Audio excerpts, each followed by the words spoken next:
Everyone thought the Mad Max Interceptor was destroyed on screen. It wasn't. It was lost for 30 years. A canvas cover in a wrecking yard outside Adelaide. Nobody looked twice. 8 exhaust pipes. Nobody counted them. The Bluesmobile. Confirmed. The Munster coach. Reported. The truck from Duel. Still out there. Maybe.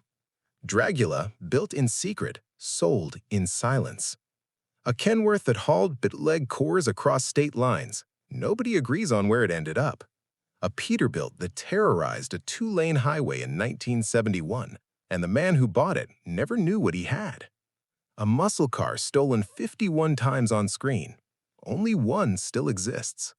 We don't just show you the car, we tell you what happened to it after the camera stopped rolling. No guessing, no recycled trivia.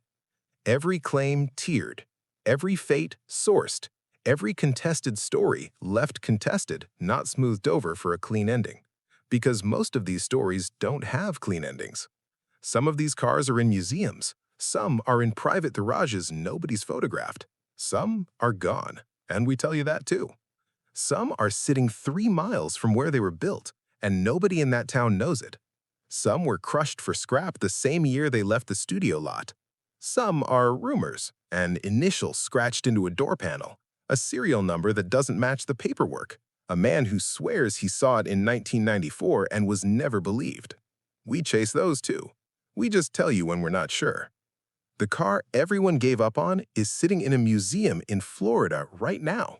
Most people don't know that. You will.